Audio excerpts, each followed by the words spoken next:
Let me show you how you can use Apple Freeform on your Mac to create a fishbone diagram. Let's start with the shape tool. We need a head of that fish, and that's the place when we kind of define the problem. I like to draw an oval like that, and then I take another oval, make this one way larger, select both, and we got those actions we can apply between two shapes. In my case, I'm going to apply subtract. So the top shape, cut the hole in the bottom shape, and I will end up with very nice shape for this fish head. And that's where you define the problem. Double tap,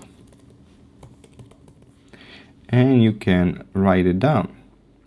You may adjust the color of the text. You may make the text bold, and also you can adjust the size of the font as well. You can adjust the color of the shape itself too. All right. I'm going to draw a very simple rectangle across, just like that, with exactly same color as the head of the fish. So now I can be joining different ideas to it, different categories.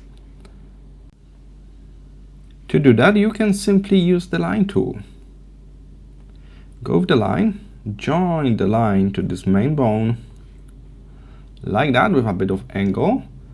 Use the text tool, and at the top we can write down the title for this whole category. So, personal, for example, again, you can select the text, make it bold, make it a bit larger if you like. And now we can use this category to kind of list up everything that is related to personal for this problem.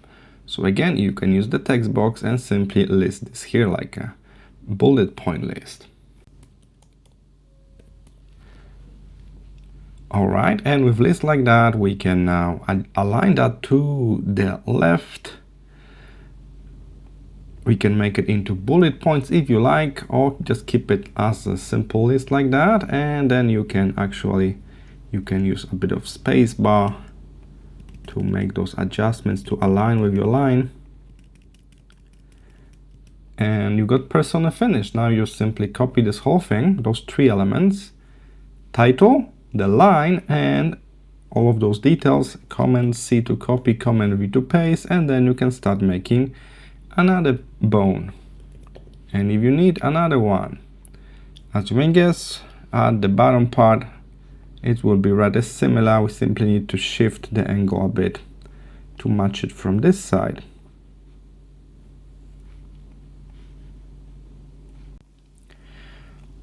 For the text, we will need to modify it slightly because now we got different angle of the line, so it will be more like that. And then using spacebar from the top. I know it's not ideal method, but I found this one to be the fastest one. It's way faster than putting each line as a separate box. All right, and that's template for the fishbone diagram. If you like to add some cosmetic finish at the end, like tail of the fish, you can also close that with something like that. So we can make two ovals together. Okay, and then we can again use some kind of subtraction between them, so we can end up with some kind of fish tail like shape. Keep it in the same color.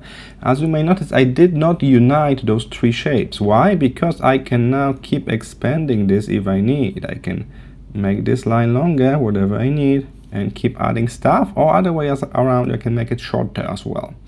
All right, so that's your fishbone diagram in general. So you put those categories, a link to the main fish, you could say, and each bone got like details here.